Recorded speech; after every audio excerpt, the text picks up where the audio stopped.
Hi everybody, this is Zev, and I want to give you a little tutorial video real quick about how to report errors and bugs, how to use the Unfuddle ticketing system for the SAFD website beta test. So here we are on the website here, and let's say I'm browsing around and I find something wrong. For example, here's something that's wrong. So if I were to resize the window here, all the words start moving nicely, but you'll notice that that little membership benefits thing jumped to the bottom. Uh, but then when I resize it back to full screen, it stays down there instead of jumping back. So that's a little error I found. So we're going to report that error. So I'm going to go to the Unfuddle site, which is that other link that I gave you guys in the email, and I'll include it again in the email that I used to send out this little video. So I'm going over to Unfuddle. The username for everyone is beta test, and the password is abc.123. You're going to want to click remember me so that you can stay logged in. Okay, so now I'm here in the ticketing system. I can look at the list of all the tickets and stuff. I'm going to create a new one. So I just click on this little yellow add new ticket right here. I'm going to create a very short summary. This is just like a couple words just to describe the issue. So membership benefits words not, I don't know, not moving back in line. And then I'm going to add a full description. When resizing the window on the home page, the membership benefits link jumps down, but when making the window big again, it does not move back in line. Cool. Now, put as much description in here as you can. This is really how we can understand what the issue is.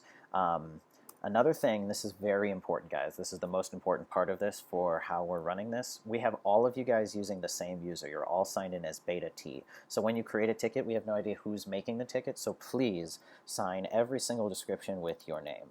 That way, when we're trying to find the issue, if we can't exactly figure out what you meant, we know who made the ticket and we can ask you about it. So I've got the short summary and now I have the full description.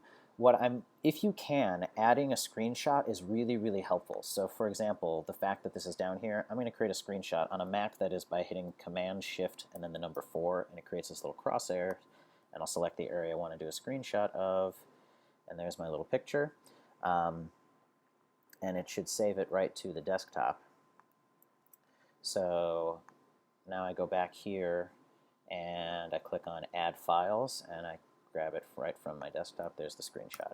Now if you don't have a Mac or you don't have an easy way to take screenshots, don't worry too much about that. That's just a really helpful little bonus. So I create the summary, I write the description, I sign my name. That's the most important thing. If I want to add a screenshot, great. Priority, most of the time we're just going to by default call everything normal. If you happen to know this is a low priority thing or a very high priority thing, you can choose that. Types, don't worry too much about that. But we do want to assign everything. Everything gets assigned either to me or to Jesse B. Okay? So you can feel free to assign them to either one. And then I just create the ticket. And that's it. Once the ticket is created, we go to our whole long list of tickets, and you'll see the ticket itself here. And if you want to make changes, you can edit the description. You can add comments so there can be a running conversation about the ticket. Or if you just click on the word tickets, you can see all the tickets that are open right now. So the last thing to mention is that people are going to find the same bugs over and over again, and that's fine. So if you want to, it's not a very big deal if we get multiple tickets for the same bug. We're going to have to go through the list anyway, and we can consolidate them. That's fine. But if you think it's something that someone else might have found, you can have a quick look at the list of active tickets before you create your ticket, and then you can make a comment on that same ticket to say that you saw that same issue rather than creating a new ticket. But if we create multiple tickets, it's not the end of the world. All right, that's how you create tickets. Once again, thank you guys so much for helping out with this beta test. It's really exciting. And if you have any questions as you're moving along, please feel free to contact me. Thanks again.